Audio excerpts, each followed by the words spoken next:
네, 10장 영유아 교사의 부모상담 2차 시입니다. 지난 시간 부모와의 소통, 영유아 상태에 대해 소통하고 놀이와 경험에 대해 소통하고 안전사고에 대해 소통하는 것에 대해서 살펴보았고 부모 상담 준비와 진행, 그 다음에 상담의 전략에 대해서 함께 살펴보았습니다. 오늘은 부모 상담의 이번 차시는 부모 상담의 실제 살펴보도록 하겠습니다. 영유아 교육기관에서 대표적인 부모 상담의 문제가 되는 것은 등원 거부, 또래관계 문제, 식습관 문제, 배변 훈련 문제, 성행동 문제 등이 있습니다. 그 중에 오늘 몇 가지를 살펴볼 건데요. 첫 번째는 등원 거부 문제에 대한 상담입니다. 만 3세의 민선이 얘기를 한번 읽어보시길 바랍니다.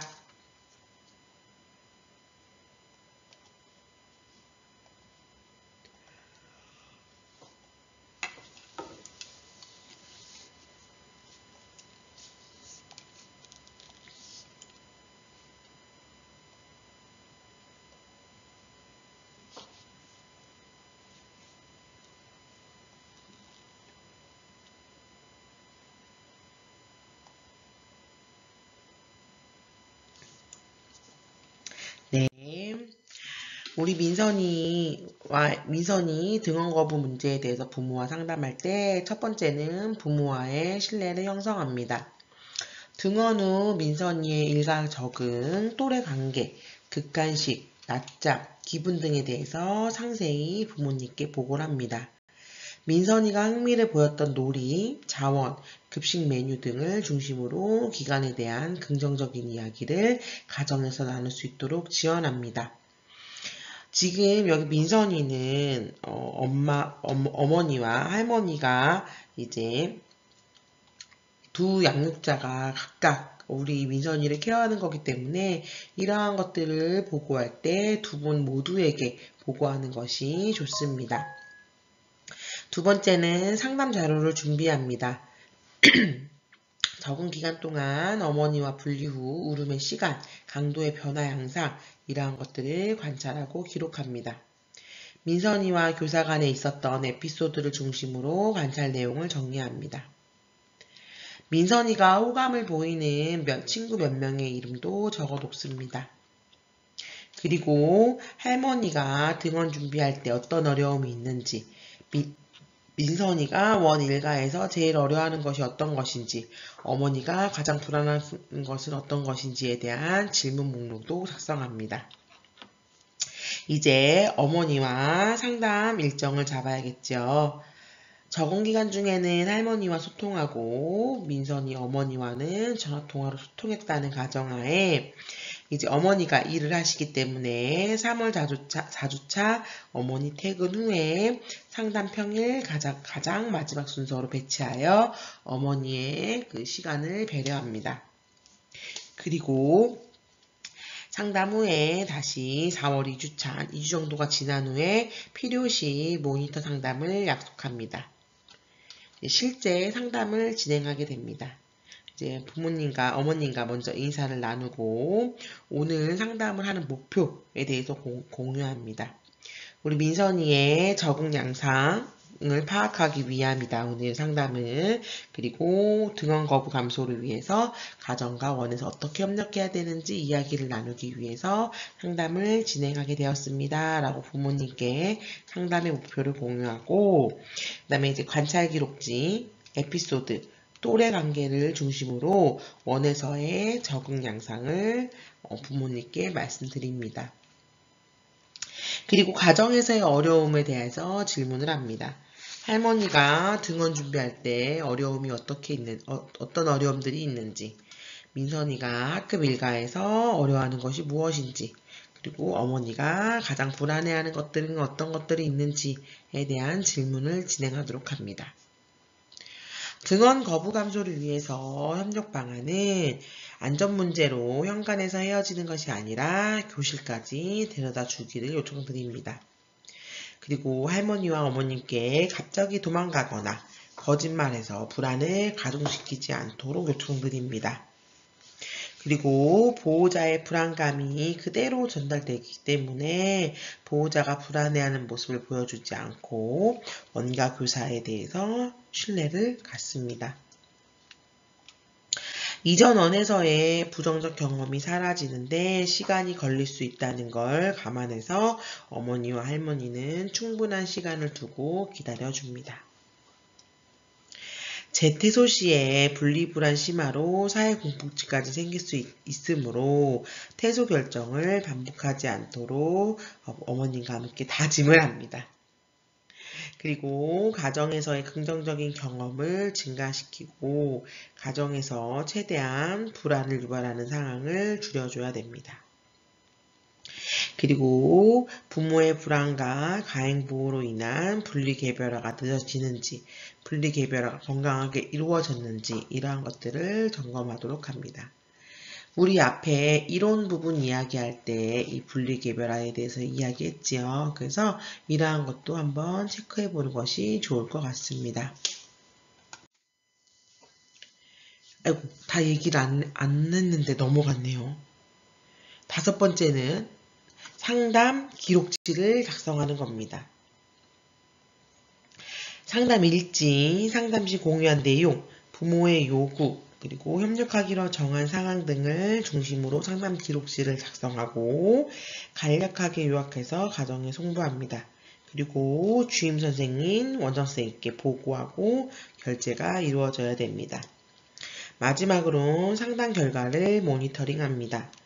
관찰 기록을 바탕으로 한 긍정적인 변화를 공유하고 추후 상담 희망 여부를 문의하여 4월 마지막 주에 한 번 더 점검하기로 합니다. 계속 등원 거부가 심화되면 우울 증상, 악몽 등 여러 문제가 발생한다면 전문가의 지원을 요청하기로 합니다.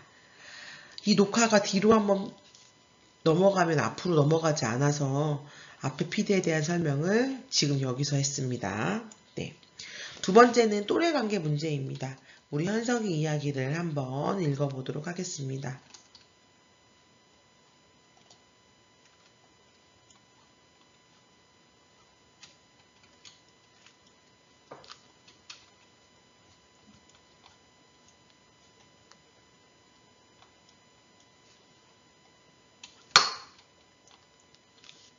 네, 우리 현석이 부모님과의 상담 실제로 살펴보도록 하겠습니다. 첫 번째는 부모와의 신뢰를 형성해야 됩니다. 현석이 어머니의 상한 마음에 대해서 공감하고 어른들의 실수 행동이 현석이에게 전달되지 않도록 요청합니다. 상담에 앞서 교사는 상담 자료를 준비해야 됩니다. 현석이의 자기중심성과 우두머리 행동으로 인한 갈등 관찰을 기록합니다. 현석이와 또래 간의 갈등을 유발했던 말과 행동 관찰을 기록합니다. 현석이의 또래 수용도 검사 결과를 정리해 둡니다. 상담 자료가 준비됐다면 현석이 부모님과 상담 일정을 잡습니다. 지금 현석이와 다른 반이 대기해달라는 다른 친구 엄마의 얘기를 현석이 어머니께서 들었기 때문에 학부모 간의 갈등이 있음을 파악하고 각자 빠른 시일 내로의 상담 일정을 정합니다. 그리고 부모들과의 관계 문제가 복잡하여 현석 어머니 동의하에 원장님을 포함하여 상담 일정을 잡습니다. 이제 실제 상담을 진행합니다. 현석 어머니가 다른 어머니를 통해서 현석이와 다른 반을 해달라는 이야기를 들었으니 이러한 현석 어머니의 심리적인 충격을 먼저 공감하고 수용해줘야 됩니다. 그리고 오늘의 상담 목표, 현석이의 또래 간 갈등을 감소시키기 위해서 가정과 원에서 어떻게 협력해야 하는지, 그리고 현석이 부모와 다른 친구 부모들과의 관계를 개선하기 위한 방안들이 어떠한 것이 있는지 이러한 것들을 이야기 나누기 위해 오늘 상담을 하는 것을 이 목표를 공유합니다. 먼저 원에서의 적응 양상을 부모님께 제공합니다. 관찰 기록지, 에피소드, 또래 관계 등을 통해서 원에서 어떻게 적응하고 있는지 이러한 것들을 공유합니다. 이제 가정에서의 어려움에 대한 질문을 해야 되는데 현석이가 가정에서 자기중심적인 주장을 했을 때 가정에서의 반응이라든지 그리고 현석이가 친구들과의 갈등 해결을 돕는 지도는 어떻게 하고 계신지 그리고 현석이의 우두머리 행동에 왜 이러한 어떠한 원인들이 있을지에 대해 부모님과의 소통을 통해서 유추해 봅니다. 현석이의 또래 갈등 감소를 위한 가정과의 협력 방안에 어떠한 것들이 있느냐. 먼저 교사는 교실에서의 긍정적인 행동에 대해서 지지해줘야 됩니다. 그리고 가정과 교실에서 가장 먼저 제일 잘해야 한다는 부담을 주지 않습니다. 그리고 결과보다는 가정을 지지하면서 자기조절 능력을 향상시켜 줄 수 있도록 합니다. 지는 것을 약자로 보지 않도록 모델이 되어주고 힘을 가진 어른 그리고 형이 있다면 형이 어리고 약자인 자신을 마음대로 부리는 것을 경험하지 않도록 민주적인 절차에 의해서 의사결정을 하는 모델링을 보여줍니다. 친구들의 강점과 장점에 대해서 이야기를 나누고 반에서 친사회적인 행동에 대해 언급을 많이 해서 친구들이 집에서 이야기할 수 있도록 합니다.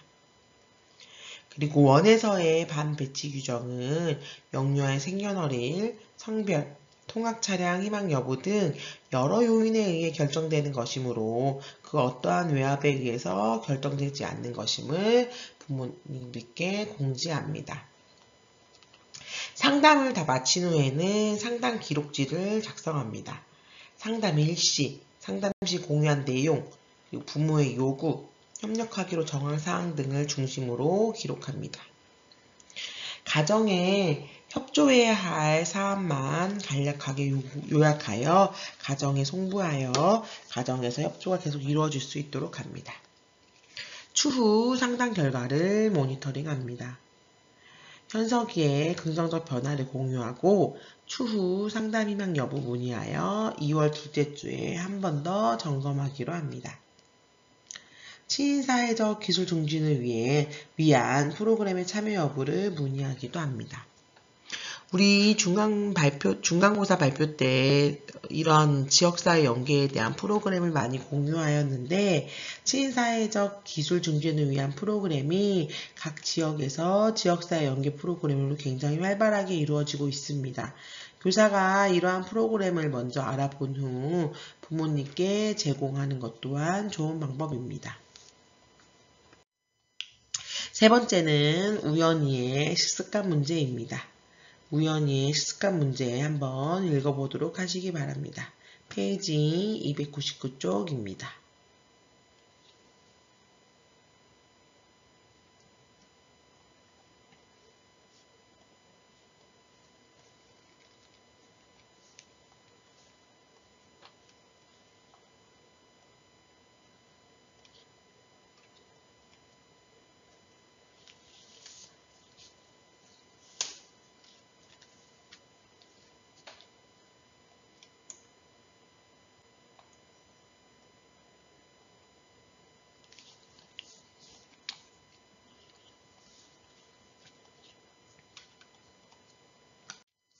네, 우리 식습관 문제를 가지고 있는 우연히 상담은 어떻게 진행하는지 살펴보도록 하겠습니다.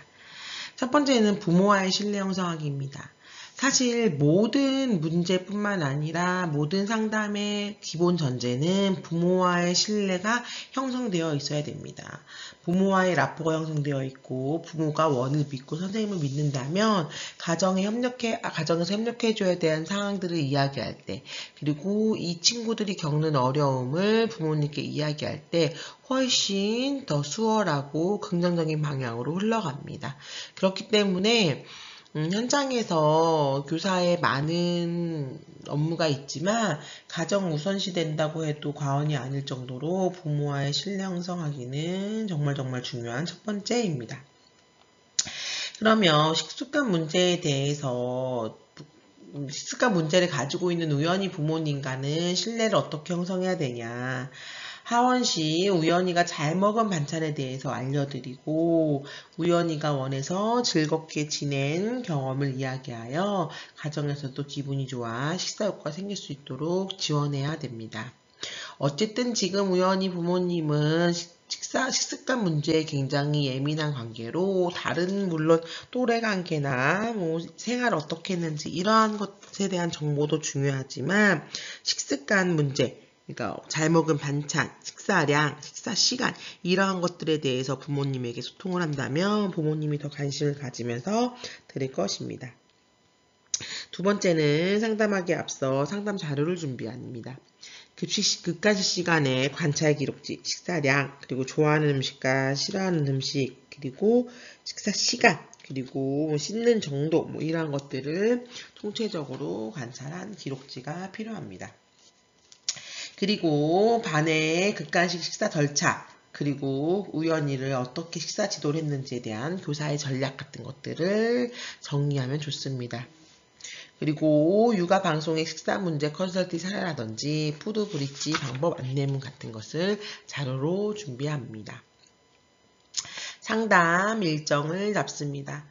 우연히 어머니, 할머니가 상담에 함께 참여하기로 하였고 부모 일일 참여 프로그램인 엄마와 함께하는 점심 식사에 참여하신 날 낮잠 시간에 30분간 상담하기로 하였습니다.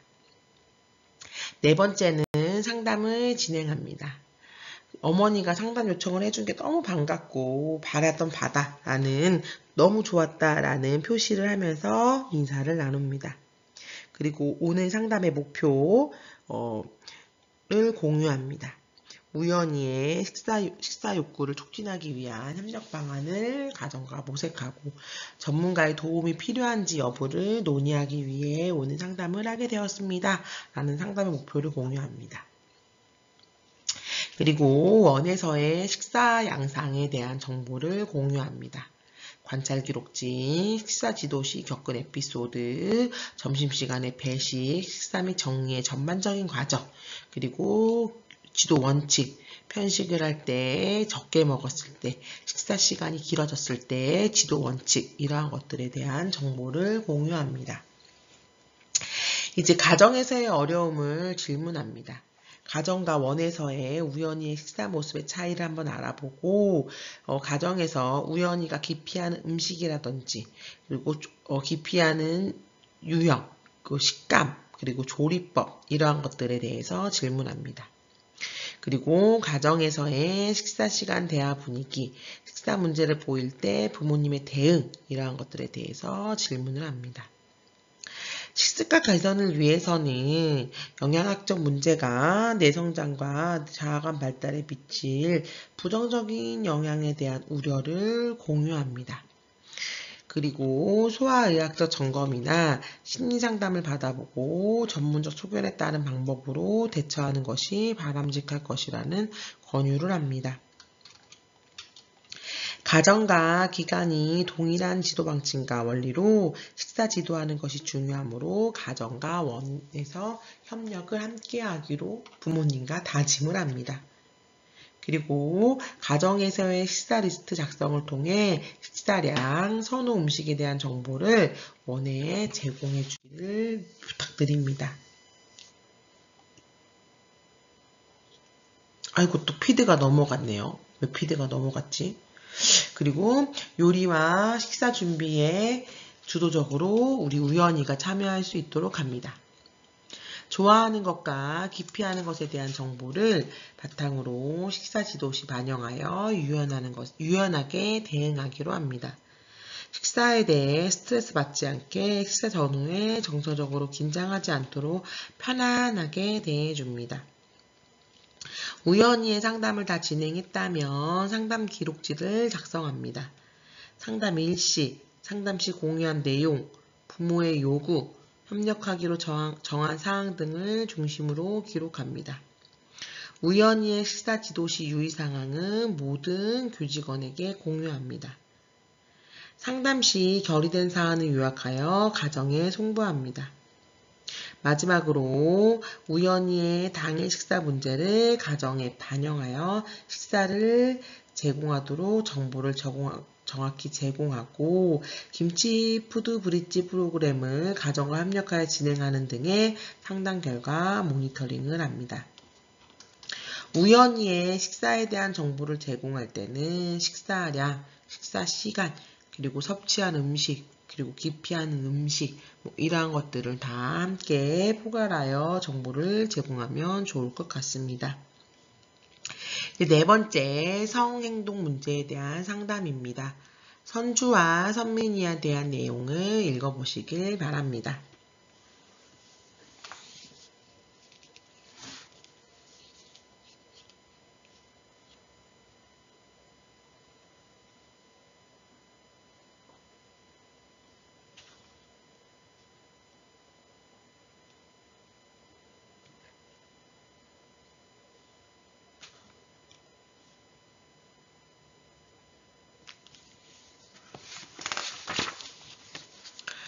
네, 우리 선주와 선민이에 대한 내용, 이거는 뒷부분에서 좀 자세하게 다루고요.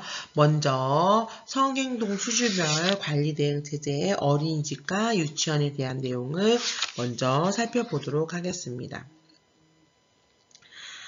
먼저 수준별로 판단을 해야 합니다. 그래서 이제 연령별로 이제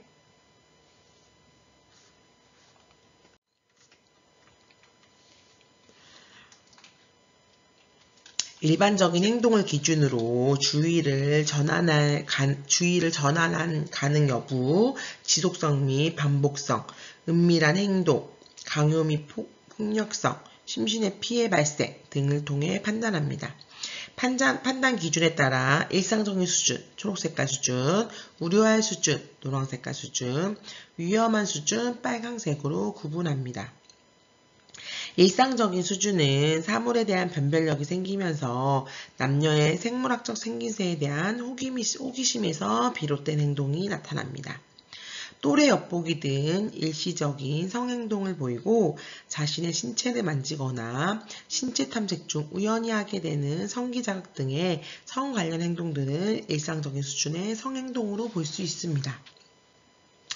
두 번째, 우려할 수준은 일상적인 성 관련 행동이 지속적이고 은밀하게 반복된 동시에 놀이에 대한 관심이나 주변 사물에 대한 호기심이 줄어든다면 일상적인 수준을 벗어나 우려할 수준의 성 행동 문제로 볼 수 있습니다. 교사의 지도에도 불구하고 지속적으로 성행동에 몰두하거나 또래를 불편하게 하는 성행동을 하며 성인의 눈을 벗어나는 장소에서 시도하려는 경향을 보입니다. 위험한 수준은 유아의 성 관련 행동이 강압적이거나 폭력성을 띠게 되면 우려할 수준을 넘어서는 것으로 볼 수 있으며 피해 영유아에게 정신적, 신체적 피해가 뚜렷이 나타나거나 피해 영유아를 고의적이고 반복적으로 괴롭히는 행동이 나타나는 경우 위험한 수준의 성행동 문제로 분류할 수 있습니다. 위험한 수준의 성행동 문제의 경우 놀이에 대한 관심이나 주변 사물에 대한 호기심이 현저하게 줄어들고 간혹 성행동이 지속되거나 반복하여 나타나는 우려한 수준을 거치지 않고 강요나 폭력성이 바로 나타나기로 하므로 성행동 문제의 발견 횟수보다는 피해를 유발할 위험 정도를 중심으로 파악하는 것이 중요합니다. 성행동 인지 시 유의사항은 침착하게 대처하고 평소와 다른 충격적인 표정, 굳은 표정, 긴장된 어투를 드러내지 않게 해야 합니다. 영유아의 자발적인 진술, 표현이 가장 중요함을 인지하고 주의 깊게 관찰합니다. 이러한 행동 수준에 따라서 어린이집 대응, 육아종합지원센터 대응, 지자체 대응이 있는데 우리는 유치원을 조금 더 자세히 살펴보도록 하겠습니다. 행동 수준에 따라서 유치원 대응과 교육청 대응입니다. 일상적인 수준에서는 성교육 담당자를 지정하고 발달 단계에 맞게 교육, 지도 관찰합니다. 그리고 부모 소통과 교육을 통해서 이제 유치원에서 대응할 수 있습니다. 필요할 때는 교육청에 자문을 요청합니다. 유치원 요청이 있을 때 교육청에서는 유치원 방문 컨설팅, 유치원 자문 대응 지원을 합니다. 근데 만약에 이 수준이 위험한 수준에 간다라고 한다면 즉시 중지, 분리, 조치 모든 유아를 보호하고 교육청에 즉시 보고 및 사례관리 지원 요청을 해야 합니다. 교육청은 관할청에 보고하고 초기 조사를 지원하고 관련 내용을 모니터링하면서 교육지원청, 교육청, 교육부까지 다 함께 협력하여 대응해야 합니다. 처음 이제 초기 진술 오염 방지를 위해 상호작용을 진행해야 되는데 잘 듣고 있다는 비언어적 메시지를 전달하면서 반영적 경청을 합니다. 그리고 공감적 이해와 안심유도, 괜찮아, 천천히 듣고 있어, 이런 공감적 이해와 안심유도를 하고 개방형 질문을 하는 등 그러한 질문들을 해야 되겠습니다. 그리고 초기 진술에서 아이가 듣고 본 것에 대해 답하고 실행한 것을 자세히 기록해야 합니다. 2차 시는 여기까지 하고 바로 3차 시에서 만나도록 하겠습니다.